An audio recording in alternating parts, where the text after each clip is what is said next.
سورہ نساء کی تفسیر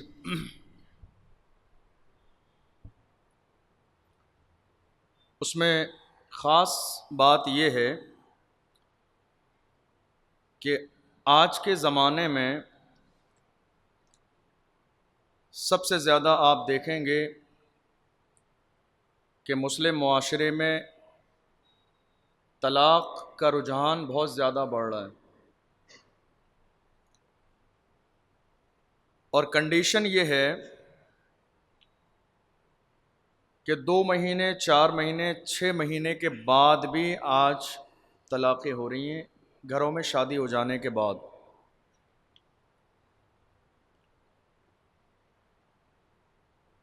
کتنی طلاقیں ایسی بھی ہو رہی ہیں جو دلہن کے ہاتھ پر مہندی کا کلر پھیکا بھی نہیں ہوتا ہے اور طلاق ہو جاتی ہے۔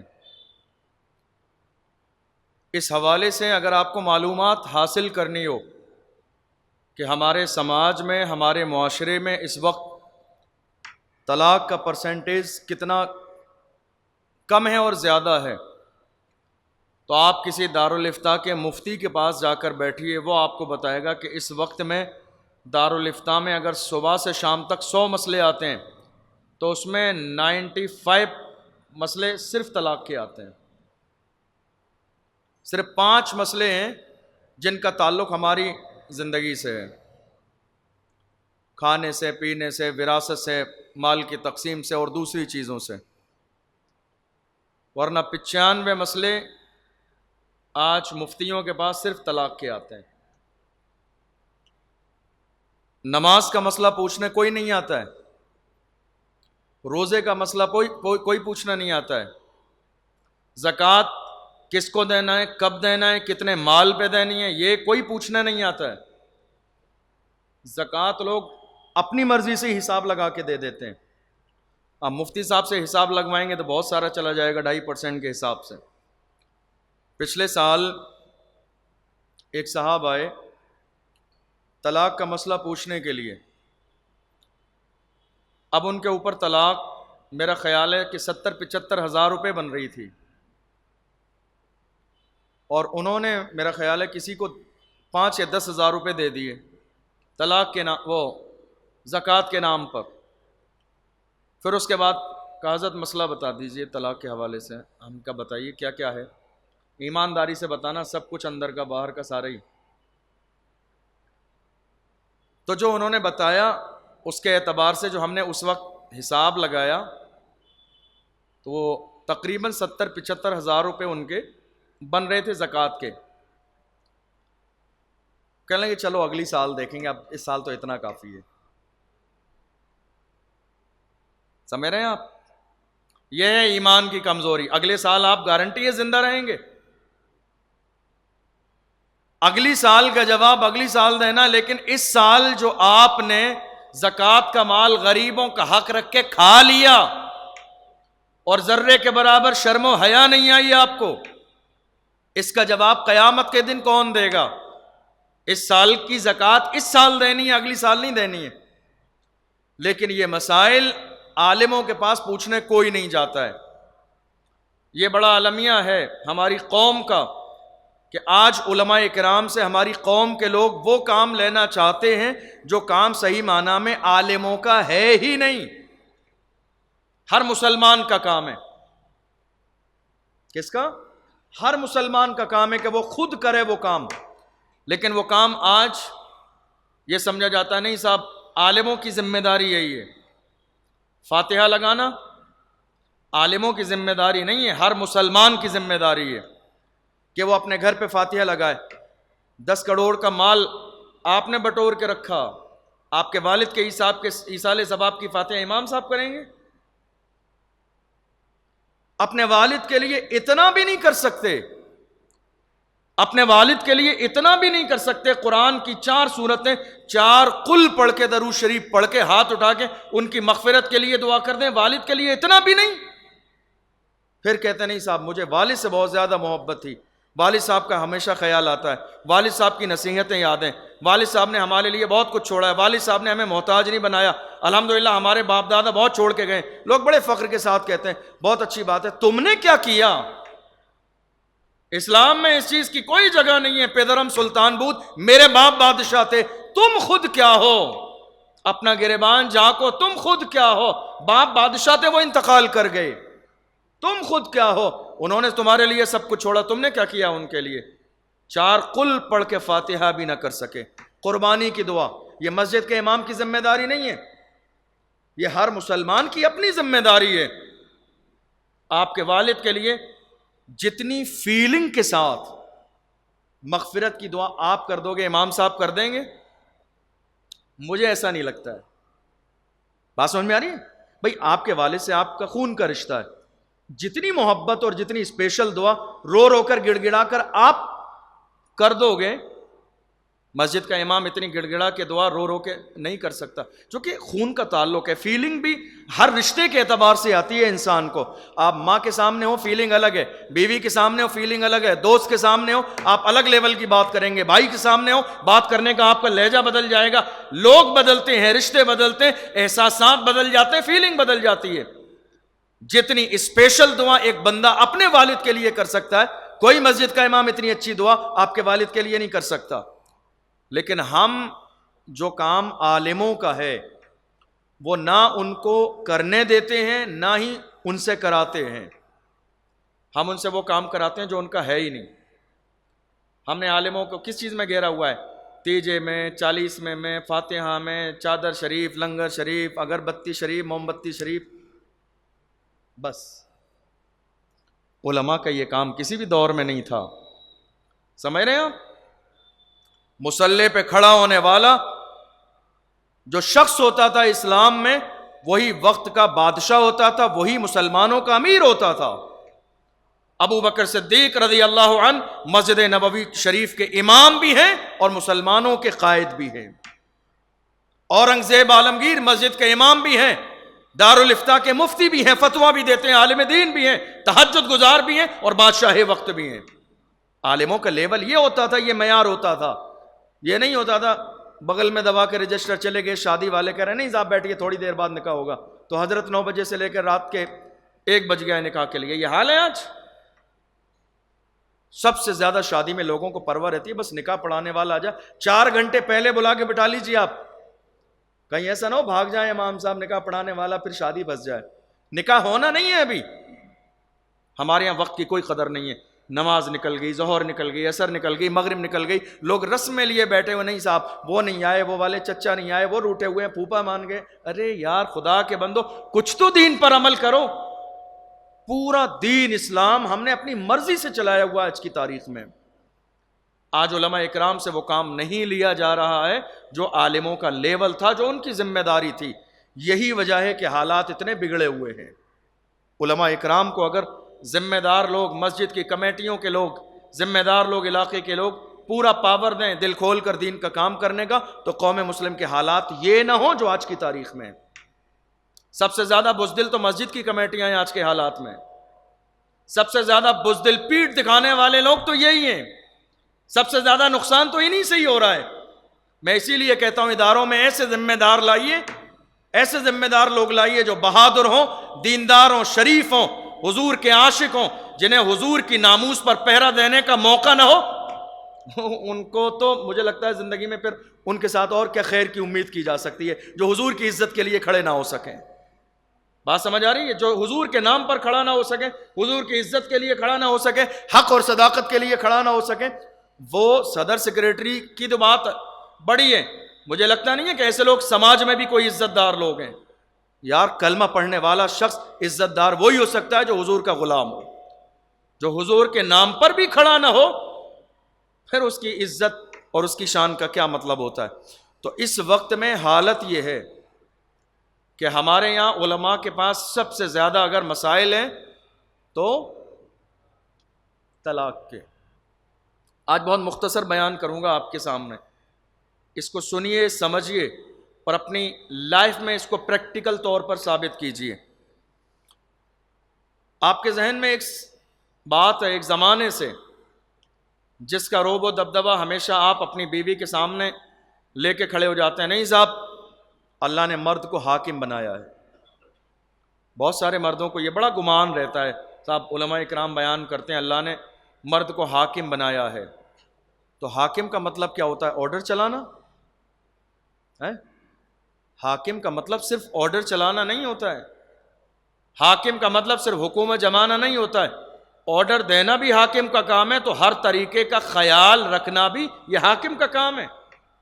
کھانا پینا، خوشی غم بیماری، زندگی کی تمام تر ضروریات، یہ بھی حاکم کا کام ہوتا ہے. پریشانی سے بچانا، مصیبت سے بچانا، بیماری سے بچانا، علاج کرانا، خوشی اور غم میں شامل ہونا، ہر سردی اور گرمی کے موسم میں ضرورت کی چیزیں فراہم کرنا، یہ ساری ذمہ داری حاکم کی ہے رعایا کے لیے.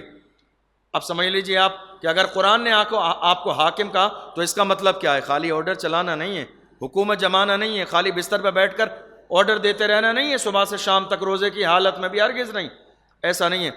اللہ کا قرآن کہتا ہے بسم اللہ الرحمن الرحیم الرجال قوامون علی النساء. اللہ نے مردوں کو عورتوں پر حاکم بنایا، نگہبان بنایا. بما فضل اللہ بعضهم علی بعض، اللہ نے ان میں ایک دوسرے کو فضیلت دی ہے. یہاں سمجھنے والی بات یہ ہے کہ جن سے مرد عورتوں سے افضل ہے. جن سے مرد، آپ کہہ لیجیے مثال کے طور پر سوسائٹی میں اگر 100 مرد ہیں، ٹھیک ہے، تو یہ پوری سوسائٹی کے اعتبار سے جو مردوں کی تعداد ہے یہ افضل ہیں، ورنہ ہر شخص ہر عورت سے افضل نہیں ہے. سمجھ آئیے؟ جو مردوں کی جنس ہے، ٹھیک ہے، جو مردوں کی جنس ہے وہ جنس افضل ہے، لیکن ہر مرد عورت سے افضل ہو جائے ایسا نہیں ہے. بہت سی عورتیں اس امت میں ایسی ہیں جو ہزاروں نہیں لاکھوں مردوں سے افضل ہیں. انہی میں دیکھیں آپ حضرت سیدتنا عائشہ صدیقہ رضی اللہ عنہا، دیکھیے میرے رسول کی بیٹی، آج ان کا یوم وصال خاتون جنت، سیدہ زاہدہ طیبہ طاہرہ جان احمد کی راحت پہ لاکھوں سلام. سمجھ رہے ہیں کیا شان ہے ان کی، کیا مقام ہے، جن کی آمد پر میرے نبی استقبال میں اٹھ کے کھڑے ہو جاتے ہوں، جن کی پیشانی میرے نبی چومتے ہوں، جن کے نبی ہاتھ چومتے ہوں، جن کو رسول اللہ اپنی جگہ پہ بٹھاتے ہوں، اور جب جانے لگتی ہوں تو میرے نبی اٹھ کے کھڑے ہو جاتے ہوں اور زندگی میں اعلان فرماتے ہوں فاطمہ تو بضعۃ منی، اے لوگو فاطمہ میرے جگر کا ٹکڑا ہے. جس نے فاطمہ کو راضی کیا اس نے مجھ کو راضی کیا. اسی امت میں رابعہ بصریہ ہزاروں لاکھوں مردوں سے افضل ہیں. تو جنس اگر مراد لی جائے تو مرد افضل ہیں، لیکن ہر مرد بہت ساری عورتوں سے افضل نہیں ہے. مرد افضل کس بنیاد پر ہے؟ علم اور قدرت کی بنیاد پر. کس بنیاد پر؟ علم اور قدرت کی بنیاد پر. آپ دیکھیے فضیلت کی وجہ کیا ہے مردوں کے عورتوں سے؟ کوئی نبی عورتوں میں نہیں ہوا، سارے نبی مردوں میں، تمام خلیفہ مردوں میں، امامت صغرا اور کبرا کا حق مردوں میں، نکاح کا پاور مرد کے پاس، خطبہ دینا یہ مرد کا کام، جمعہ اور عیدین کا خطبہ یہ مرد کا کام. یعنی اسلامی بے شمار جو معاملات ہیں اس کا تعلق مردوں سے ہے. اللہ نے علم زیادہ دیا، قدرت زیادہ دی. قدرت کا مطلب یہ ہوتا ہے پاور، یعنی مرد وہ تمام کام کر سکتا ہے اپنی جسمانی طاقت کی بنیاد پر جو ایک عورت نہیں کر سکتی. تو بہت ساری وجوہات مرد کے افضل ہونے کی ہیں. اور ایک چیز اور بیان کی قرآن نے، وَبِمَا أَنفَقُوا مِنْ أَمْوَالِهِمْ، اور ان میں سے ایک وجہ یہ بھی ہے کہ مرد اپنی عورت کو مہر دیتا ہے اور اس کی زندگی کے تمام خرچے اٹھاتا ہے، اس کی تمام ضروریات کو پورا کرتا ہے. یہ تو ہو گئی آپ کی حاکمیت کی بات. اب حاکمیت کے حوالے سے یہاں تک ہے، اللہ کے رسول صلی اللہ علیہ وسلم نے فرمایا اگر میں عورت کو حکم دیتا خدا کے بعد کسی اور کو سجدہ کرنا جائز ہوتا، خدا کے بعد کسی اور کو سجدہ کرنا جائز ہوتا، تو میں عورت کو حکم دیتا کہ وہ اپنے شوہر کو سجدہ کرے. اتنا بڑا مقام ہے ایک عورت کا. گھر سنائیے جا کے یہ بیان، کل سے تھوڑی سی اور مزید عزت میں اضافہ ہو جائے گا.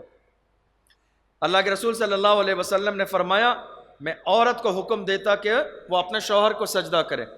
یہ ایک بات ہے، لیکن حکم دیا نہیں ہے، حکم دیا نہیں ہے۔ اگر حکم دیتا خدا کے بعد کسی اور کو سجدے کا، یہ ایک بات جس کا آپ کی زندگی سے تعلق ہے۔ اب آئیے مین بات جو آج ہر گھر کا مسئلہ ہے، وہ مسئلہ کیا ہے؟ شوہر اور بیوی میں لڑائی جھگڑے فساد اختلافات اور آخر میں طلاق۔ ہو سکتا ہے آپ کی رائے کچھ اور ہو۔ میں 4 سال سے بھیلواڑہ میں ہوں، تقریباً 2 سے 3 سال کا زمانہ گزر گیا، اپنے یہاں دارالفتہ بھی موجود ہے، لوگ فتویٰ لینے کے لیے بھی آتے ہیں، طلاق اور نکاح کے مسائل تو دن اور رات آتے ہیں، رمضان اور رمضان کے علاوہ بھی۔ اب کیا ہوتا ہے کہ ہم لوگ جب ہمارے پاس کوئی طلاق کا مسئلہ لے کر آتا ہے کہ صاحب ہم نے طلاق دینی ہے یا ہم طلاق دے رہے ہیں اس طرح سے، تو ہم فوراً ان کی بات پر یقین نہیں کرتے ایک مرد کی بات پر، بلکہ ہم دونوں فیملیوں سے ملاقات کرتے ہیں اور یہ جاننا چاہتے ہیں آخر غلطی پر کون ہے، وجہ کیا ہے۔ اگر ممکن ہو ان دونوں کے درمیان لڑائی ختم کرا کے محبت کا رشتہ قائم کرانا، تو یہ فرسٹ ہونا چاہیے۔ طلاق تو پھر وہ اسلام میں آپ جانتے ہو طلاق رکھی گئی، اور اللہ کے رسول نے طلاق کے لیے کیا کہا؟ ابغض الحلال الی اللہ الطلاق، کہ اللہ کے یہاں ناپسندیدہ چیزوں میں سے حلال تو ہے مگر اللہ کو بالکل نہیں پسند ہے کہ طلاق ہو۔ حلال تو ہے مگر اللہ کو بالکل نہیں پسند ہے کہ طلاق ہو۔ طلاق ہوتی ہے تو اللہ کا عرش ہل جاتا ہے، زندگیاں تباہ و برباد ہو جاتی ہیں۔ لیکن طلاق کی وجہ یہ ہے کہ شادی ہونے سے پہلے لوگ شادی شدہ زندگی اسلامی طرز پر ہمارے نبی نے کیا بتائی ہے، کوئی سیکھنے کے لیے نہیں جاتا ہے۔ یہی طلاق کی وجہ ہے۔ ایگو ہٹ ہو جاتا ہے دونوں لوگوں کا، دونوں چاہتے ہیں نہیں صاحب حکمرانی ہماری ہو، کہنا ہمارا مانا جائے، بات ہماری مانی جائے، ڈیسیزن ہم لیں، فیصلے ہم لیں، رائے ہماری ہو، احترام ہمارا کیا جائے، پوری اٹینشن ہمیں ملنا چاہیے۔ یہ تمام وجوہات کی بنیاد پر ان تمام چیزوں میں غور و فکر کرنے کے بعد میرے پاس بے شمار مسئلے آئے اتنے زمانے میں اس نتیجے پر پہنچا کہ طلاق کی سب سے بڑی وجہ جانتے ہو کون ہے؟ لڑکی کی ماں۔ سمجھ آئیے آپ کو؟ میں نے اتنے زمانے میں جتنے طلاق کے مسائل، جتنے کیس دیکھے، میں آخر میں اس نتیجے پر پہنچا کہ طلاق کی بڑی وجہ آج کے زمانے میں اگر کوئی بنتی ہے تو وہ لڑکی کی ماں۔ وہ کیسے؟ شادی ہو جانے کے بعد بھی بہت ساری لڑکیوں کے گھر والے، بالخصوص ان کی مائیں، یہ چاہتی ہیں کہ جس طرح ہماری بیٹی پر حکومت مائکے میں تھی، شادی ہو جانے کے بعد ہماری بیٹی پر حکومت اس کا شوہر نہ کرے، بلکہ ہم مائکے میں بیٹھ کر بھی فون کے ذریعے ان پر حکومت چلائیں۔ ایسا ہو رہا ہے یا نہیں ہو رہا ہے؟ کتنے لوگ پیڑت ہیں اس مسئلے سے؟ کوئی نہیں بتائے گا، لیکن بہت سارے لوگ اس مسئلے سے پریشان ہیں۔ ایک بڑی وجہ آج طلاق کی کیا ہے؟ لڑکی کی ماں۔ لڑکیوں میں اتنی سمجھداری نئے دنوں میں نہیں ہوتی ہے، انہیں یہ احساس نہیں ہوتا ہے کہ یہ میری ماں ہے، آج مجھے یہ کہنے کو کہہ رہی، تھوڑے دن کے بعد اس کا انتقال ہو جائے گا، میری زندگی تو میری سسرال میں شوہر کے ساتھ ہی گزرنی ہے۔ اپنی بیٹیوں کو جب رخصت کریں تو یہ پیغام دے کے رخصت کریں جو پیغام میرے نبی نے دیا تھا فاطمہ زہرا کو۔ فرمایا تھا میری بیٹی فاطمہ، میرے گھر کے دروازے، میرے دل کے دروازے ہمیشہ تیرے لیے کھلے ہوئے ہیں، مگر خبردار میری بیٹی کبھی علی سے جھگڑا کر کے نہیں آنا، کبھی علی سے لڑ کے نہیں آنا۔ باپ ہو تو ایسا باپ ہو، تربیت ہو تو ایسی ہو۔ آج ہمارے یہاں شادیوں میں لوگ کہتے ہیں پریشان مت ہو نا، کوئی بہت زیادہ فاصلے پر تھوڑی ہے، بس ایک فون کرنا، سب گھر والے وہیں نظر آئیں گے۔ ایسا لگ رہا ہے کہ بیٹی کو میدان جنگ میں بھیج رہے ہیں، بس ہاتھ میں تلوار ہی نہیں دی، میدان جنگ میں بھیج رہے ہیں اس انداز میں۔ مجھے بتائیے جس کے مائیں کے والے بیٹی کو اس لیول پہ تیار کر کے بھیجیں گے، وہ سسرال میں کس سے دبائے گی؟ وہ کس کا احترام کرے گی؟ وہ کس کا ادب کرے گی؟ وہ کس کی بات مانے گی؟ اس کو یہ گمان ہوگا کہ میرے گھر والے میرے ساتھ ہیں، میں 1000 بار بھی غلطی پر ہوں۔ خاندانی شریف عزت دار لوگوں کا معیار یہ ہے کہ وہ کبھی اپنی لڑکی کے گھر میں لڑائی کے وقت میں ہرگز نہیں آتے ہیں۔ یہ خاندانی لوگوں کی پہچان ہے۔ ننگے لوگوں کا حال یہ ہے کہ ذرا سی خبر ہوتی ہے دوڑتے ہوئے جاتے ہیں اپنی بیٹی کے گھر پنچایت کرنے، 10-20 لوگوں کو اور اکٹھا کر کے لے جاتے ہیں. انہیں یہ احساس نہیں بدنامی کس کی ہو رہی ہے. میری بیٹی کا گھر ہے، یہ شوہر آج جس کی کمی نظر آ رہی ہے پوری زندگی تمہاری بیٹی کی اسی کے ساتھ گزرنی ہے. آج دنیا کے سامنے اسے غلط ثابت کرنے میں لگے ہو، نہیں صاحب داماد ہمیں اچھا نہیں ملا، لیکن تمہاری بیٹی کا خیال یہی رکھتا ہے برا ہے اچھا ہے جیسا بھی ہے. اب تو شادی ہو چکی ہے، اب تو آپشن نہیں تمہارے پاس، آپشن صرف یہ ہے کہ طلاق لے لو. اور آج کے زمانے میں طلاق لینے کا مطلب یہ کہ زندگیاں تباہ و برباد ہو گئیں. حضور کے زمانے میں یہ عیب نہیں تھا، لوگ فوراً نکاح کر لیتے تھے. آج لوگ طلاق کا نام سن کر بھی جو ہے نا دور چلے جاتے ہیں، کوئی راضی نہیں ہوتا ہے. سمجھ رہے ہیں؟ اس لیے جس کے گھروں میں بھی بیٹیاں ہیں اپنی بیٹیوں کو رخصت کریں تو یہ کہہ کے کریں بیٹی اب تیرا آج کے بعد اصل گھر تیرے شوہر کا گھر ہے، اصل تیرے ماں باپ تیرے ساس اور سسر ہیں، آج کے بعد ان کی خدمت کرنا، اور تیرے گھر کی لڑائی جھگڑے جتنے بھی ہیں خوشی میں یہاں آنا، لڑائی جھگڑے اپنے گھر حل کرنا. اور آپ بھی پنچایت ڈالنے کے لیے نہ جائیں کبھی بھی اپنی بیٹی کے گھر. خبر بھی آئے تو کہ نہیں بیٹی تیرا گھر ہے، ہم کب تک زندہ رہیں گے پنچایت کرنے کے لیے، تیری غلطی ہے، تیرے شوہر کی بیٹھ کر صلح کر لو خاندان میں. کوئی عزت دار خاندانی ماں باپ اپنی بیٹیوں کے گھر پنچایت کرنے نہیں جاتے ہیں. یہ تو بہت غیر ذمہ دار لوگ ہوتے ہیں جو ذرا سی خبر سن کے 10-20 لوگوں کو لے کے پہنچ جاتے ہیں اور ان کی کوشش ہوتی ہے سب کو پتہ چل جائے. یہ کوئی عزت والی بات نہیں ہے. جانتے ہیں اللہ کے محبوب نے فرمایا بیٹی علی کا دل نہ دکھانا. اور آپ کو حیرت ہوگی حضور نے فرمایا ایک جملے پر میں غور کرتا ہوں تو مجھے رشک ہوتا ہے اس جملے پر. میرے نبی نے فرمایا فاطمہ علی سے کوئی ایسی چیز نہ مانگنا. دیکھیں باپ کیسے ہونے چاہیے. علی سے کوئی ایسی چیز نہ مانگنا جو تجھے معلوم ہو کہ وہ علی کے پاس نہیں ہے. کوئی ایسا مطالبہ نہیں کرنا اپنے شوہر سے جس کا تجھے علم ہے کہ وہ شوہر کے پاس نہیں ہے، تاکہ شوہر کے دل کو یہ ملال نہ ہو کہ کاش میرے پاس ہوتی تو میں نے اپنی بیوی کو دینے تھی. کبھی اس کو شرمندہ مت ہونے دینا، کبھی اس کے جو ہے فخر کو ٹھیس نہیں پہنچنے دینا، کبھی اس کو پریشان کرنے کی کوشش نہ کرنا، ہمیشہ خوشیاں بانٹنے کا مزاج پیدا کرنا. اب لڑائی کی وجہ جو بھی ہو اس کا حل کیا ہے؟ بس آخری بات، حل کیا ہے؟ آپ کے گھر میں بیوی شوہر میں لڑائی چل رہی ہے، چاہے اس کی وجہ آپ کے گھر کے مسائل ہوں یا اس کے مائکے والے ہوں، جو بھی ہو، حل کیا ہے؟ ہمارے ہاں حل یہ ہوتا ہے کہ ہم ڈائریکٹ غصے میں آ کے طلاق دے دیتے ہیں. اس سے پہلے بھی بہت بڑی سزائیں ہیں. سزا خوبصورت ہے اور آپ کا کام ہو جائے گا، سمجھ رہے؟ بہت ہلکی سزا ہے آپ کی طرف سے، اور عورت کے لیے بہت بھاری سزا ہے اور آپ کا کام بھی ہو جائے گا. جتنے بھی لوگ میرے پاس اب تک اتنے زمانے میں ایک شخص بھی ایسا نہیں آیا جس نے دل سے اقرار کیا ہو کہ نہیں صاحب میں نے جو ہے اپنی مرضی سے طلاق دی. ہر آنے والا کہتا نہیں حضرت غصے میں طلاق دی، میں نے طلاق دینا نہیں چاہ رہا تھا، غصے میں دی، میں غصے میں آ گیا تھا. اب گلاب جامن کھلاتے ہوئے طلاق کون دیتا ہے؟ یہ کون سا بہانہ ہے میں نے غصے میں طلاق دی؟ طلاق غصے ہی میں دی جاتی ہے، طلاق جو ہے غصے ہی میں دی جاتی ہے. لوگ یہ بہانہ کہ حضرت اب کوئی راستہ نکال دیجئے، اب کوئی میرے لیے راستہ نکال دیجئے کہ صاحب میری بیوی میری رہے، کسی اور کی نہ ہو جائے. مفتی صاحب راستے نکالنے نہیں بیٹھے، جو 1450 سال پہلے میرے نبی نے راستہ نکال دیا ہے، مفتی صاحب کی ذمہ داری راستہ نیا نکالنا نہیں، جو نکلا ہوا ہے وہ راستہ بتانا ہے. راستہ نیا نکالتے نہیں ہیں. جو قرآن میں حدیث میں پہلے سے راستے نکلے ہوئے ہیں، عالم اور مفتی کی ذمہ داری ہے وہ راستہ آپ کے سامنے واضح کر دے تاکہ اس کے مطابق عمل کر لیں. قرآن عظیم میں ہے واللاتی تخافون نشوزہن فعظوہن واہجروہن فی المضاجع واضربوہن.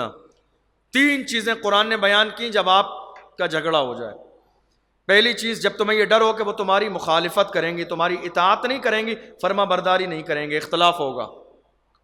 فرمایا فعظوہن، تو تم ان کو تنہائی میں لے کر بیٹھو اور محبت کے ساتھ سمجھاؤ، لڑائی کا نقصان بتاؤ اور اتحاد کے فائدے بتاؤ.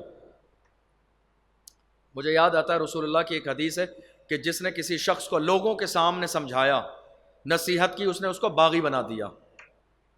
اگر ہم اپنی بیویوں کو سمجھانا بھی چاہتے ہیں تو کہاں سمجھاتے ہیں؟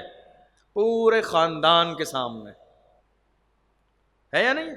کوئی غلطی ہوگی تمام خاندان والے، گھر والے، فیملی والے، بیوی بچے سب بیٹھے ہوئے ہیں، اب ہم ان کو سمجھانے لگے یار عزت نفس ہماری ہے تو عزت نفس اس کی بھی ہے، ایگو ہمارا ہٹ ہوتا ہے تو برا اس کو بھی لگتا ہے، وہ بھی انسان ہے۔ سمجھانے کی جگہ یہ پنچایت میں نہیں ہے لوگوں کے سامنے، بلکہ شوہر کی ذمہ داری ہے کہ وہ بیوی کو محبت کے ساتھ اس کے عیبوں پہ، قرآن نے کیوں کہا وہ تمہارے لیے لباس ہے تم اس کے لیے لباس ہو؟ لباس کا کام ہوتا ہے سب کچھ چھپانا، عیب بھی چھپانا، غلطی بھی چھپانا۔ تو اس کا مطلب یہ ہوا کہ تم اپنی بیوی کی غلطی پر پہلا کام یہ کرو گے کہ تنہائی میں نصیحت کرو گے، لوگوں کے سامنے نہیں۔ آپ جانتے ہیں جس عورت کے ساتھ اس کا شوہر کھڑا نہ ہو سکے، سماج میں اور خاندان میں اس عورت کی کوئی عزت نہیں ہوتی، جس کا اپنا شوہر اس عورت کے ساتھ نہ ہو۔ اس لیے آپ کی ذمہ داری کیا ہے؟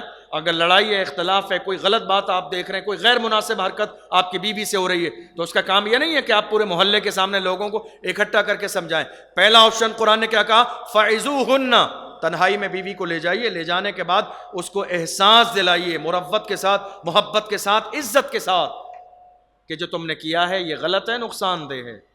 یہ پہلا آپشن ہے۔ اور اگر سمجھانے کے بعد نہ مانے، پھر وہی غلطی کرے، تو قرآن نے دوسرا آپشن کیا کیا؟ وَاهْجُرُوهُنَّ فِي الْمَضَاجِعِ، تو تم ان سے اپنے بستر الگ کر لو۔ طلاق نہیں دینا ہے، اسلام نے پورا کورس بتایا تربیت کا۔ گھر برباد نہیں کرنا ہے، آپ کو جھگڑے نہیں کرنا ہے، مار پیٹ نہیں کرنی ہے۔ پہلا کام سمجھائیے، اگر آپ محبت سے سمجھائیں گے تو مان جائے گی، اور اگر نہ مانے تو اللہ نے دوسرا آپشن آپ کو دیا، فَعِظُوهُنَّ وَاهْجُرُوهُنَّ فِي الْمَضَاجِعِ، فرمایا ان سے بستر الگ کر لو۔ ایک عورت کے لیے سب سے بڑی سزا ہے یہ، سمجھ رہے ہیں آپ؟ ایک عورت کے لیے سب سے بڑی سزا یہ ہے۔ بستر الگ کرنے کا مطلب یہ بھی ہو سکتا ہے کہ آپ نے اگنور کر دیجئے، تھوڑے وقت کے لیے توجہ نہ دیجئے، بات نہ کریے، اس کے ساتھ نہ بیٹھیے، کھانا ساتھ میں نہ کھائیے، آپ کو سونا ہے کسی دوسرے روم میں سو جائیے، دوسرے بستر پہ جا کے سو جائیے۔ مطلب صرف یہ ہے کہ اس کو اگنور کر دیجئے، اس کو اس کی غلطی کا احساس ہونے کا موقع دیجئے آپ۔ یہ دوسرا آپشن ہے۔ آپ کی طرف سے یہ کوئی بہت بڑا کام نہیں ہے، لیکن عورت کے لیے بہت بڑی سزا ہے، اس لیے کہ عورت بھوکی پیاسی، پریشان حال، پھٹے پرانے کپڑے پہن کر رہ سکتی ہے، لیکن شوہر اگنور کر دے نہیں رہ سکتی۔ سب کچھ عورت برداشت کر سکتی ہے، لیکن شوہر کی بے توجہی برداشت نہیں کر سکتی، یہ عورت کی فطرت ہے۔ فرمایا وَاهْجُرُوهُنَّ فِي الْمَضَاجِعِ، اپنے بستر الگ کر لو۔ جب تم ایسا کرو گے نا تو تمہارا گھر بن جائے گا۔ اب مجھے لگتا نہیں ہے کہ کوئی تیسری صورت آئے گی، اور اگر اس پر بھی بات نہ بنے تو اللہ نے تیسرا آپشن دیا مسلمانوں کو، فرمایا وَاضْرِبُوهُنَّ، اب مارو۔ مارنا کب ہے؟ پہلے سمجھانا ہے، دوسرا آپشن بستر الگ کرنا ہے، تیسرا آپشن ہے مارنا۔ ایسا نہ ہو کھانے میں نمک ڈال دو اور آپ دے گھونسا مار مار کے ہڈی اور پسلی ساری برابر کر دیں، نہیں، یہ ناجائز و حرام گناہ کبیرہ ہے۔ سمجھ رہے ہیں آپ؟ ہاں، یہ گناہ کبیرہ ہے۔ اللہ کے رسول صلی اللہ علیہ وسلم نے آخری لمحات جب میرے نبی پردہ فرمانے والے تھے، وصال فرمانے والے تھے، تو اللہ کے رسول نے فرمایا اے لوگو، میں تمہیں یہ وصیت کر کے جا رہا ہوں، عورتوں کا خیال رکھنا، ان پر ظلم نہ کرنا۔ تمہارے لیے عورتیں حلال کی گئی ہیں ایک مقررہ وقت تک، تم مکمل مالک نہیں ہو ان کے کہ تم چاہو مار مار کے جسم کی ہڈی اور پسلی برابر کر دو۔ قیامت کے دن تمہیں ان کے حقوق کے بارے میں اللہ کے یہاں جواب دینا ہے، تم نے ظلم کیا ہے، نا انصافی کی ہے، یا ان کا خیال رکھا ہے۔ تو قرآن نے کہا وَاضْرِبُوهُنَّ، مارو۔ مفسرین فرماتے ہیں مارنے کا مطلب یہ ہے کہ مسواک یا مسواک جیسی کسی لکڑی سے مارو، اور وہ بھی فرمایا چہرے پہ نہیں مارنا ہے، یا کسی ایسی جگہ نہیں مارنا ہے کہ مارنے سے جسم میں کوئی عیب پیدا ہو جائے۔ بہت سارے لوگ ایسے چہرے پہ ایسا تماچا مارتے ہیں، آنکھ میں اس کا اثر چلا جاتا ہے۔ کتنے لوگ کان پہ مارتے ہیں، کان کٹ جاتا ہے، ان کی بالیاں زمین پہ گر جاتی ہیں. کتنے لوگ ناک پہ مارتے ہیں ہڈی کریک ہو جاتی ہے. کتنے لوگ ہاتھوں پہ اس طرح مارتے ہیں, پیروں پہ اس طرح مارتے ہیں, مطلب ہاتھوں اور پیروں کی ہڈیاں فریکچر ہو جاتی ہیں. حرام ہے, یہ ناجائز ہے, گناہ کبیرہ ہے. مفسرین فرماتے ہیں ایسا مارنا مسواک یا اس جیسی لکڑی سے کہ مار نہ پایا جائے, بس تمہاری طرف سے ناراضگی کا اظہار ہو جائے, بس اتنا, ہڈی نہیں توڑنی ہے آپ کو. اللہ کے رسول صلی اللہ علیہ وسلم نے فرمایا عورت کو ٹیڑھی پسلی سے پیدا کیا گیا ہے, سیدھا کرنے کی کوشش کرو گے ٹوٹ جائے گی.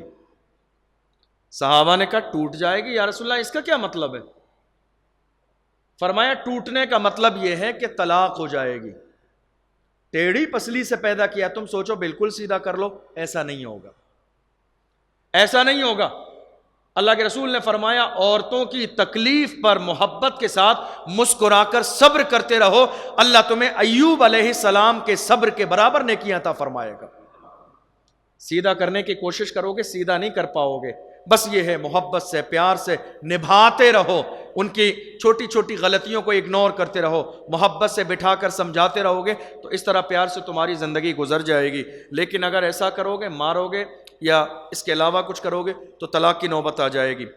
اب قرآن نے کیا کہا, فَإِنْ أَطَعْنَكُمْ, تو اگر تمہاری بیویاں تمہاری اطاعت کرنا شروع کر دیں, چاہے سمجھانے سے کریں یا بستر الگ کرنے سے کریں یا مارنے سے کریں, کوئی بھی صورت ہو, فَإِنْ أَطَعْنَكُمْ, تو تمہاری اطاعت کرنے لگیں, فَلَا تَبْغُوا عَلَيْهِنَّ سَبِيلًا, تو اب ان کے اوپر جو ہے تم یہ تلاش نہ کرو بہانہ کہ انہیں مارنے اور ستانے کا کوئی راستہ مل جائے.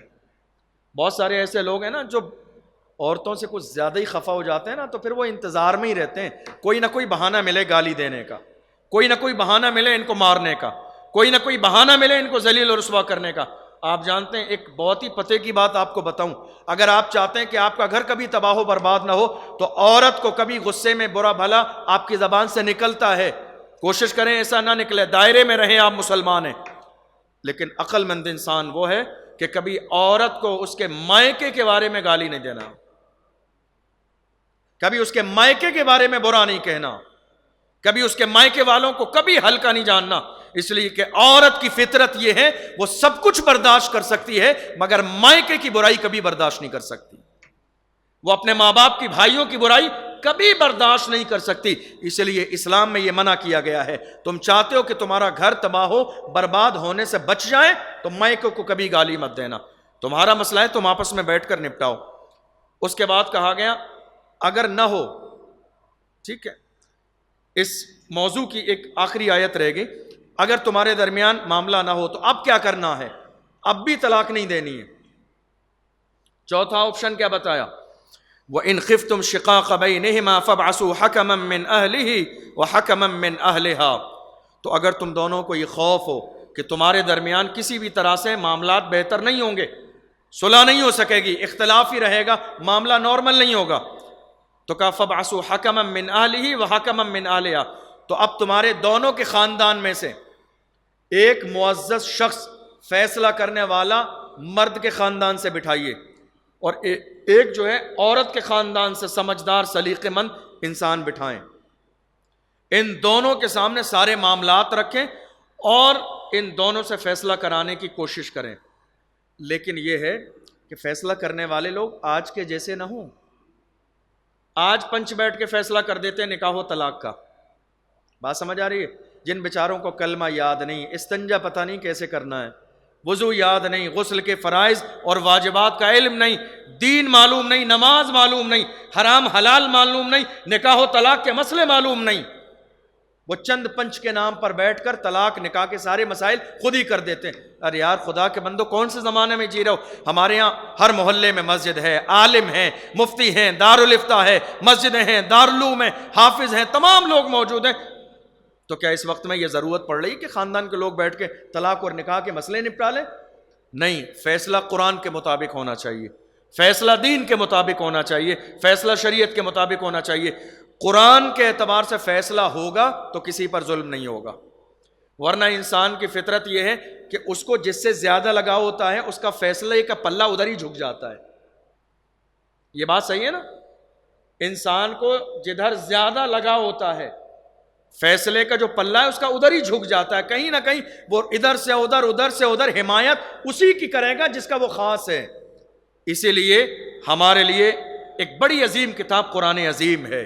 جب بھی ہماری زندگی میں کوئی مرحلہ، کوئی مسئلہ ہے، قرآن بیچ میں رکھیے، قرآن کو فیصل بنائیے۔ قرآن سے بڑا فیصل اس امت میں کوئی نہیں ہے۔ میرے آقا صلی اللہ علیہ وسلم نے فرمایا، میں تم میں 2 وزنی چیزیں چھوڑ کے جا رہا ہوں، مضبوطی سے تھامے رہو گے، کبھی تم خسارے میں، نقصان میں نہیں جاؤ گے۔ پوچھا گیا کیا ہے؟ فرمایا ایک قرآن اور ایک اہل بیت۔ ان دونوں کو مضبوطی سے تھامے رہو، تمہاری دنیا بھی کامیاب ہو جائے گی، تمہاری آخرت بھی کامیاب ہو جائے گی۔ اللہ کی بارگاہ میں دعا ہے ہمیں اس کو سمجھنے اور عمل کرنے کی توفیق عطا فرمائے۔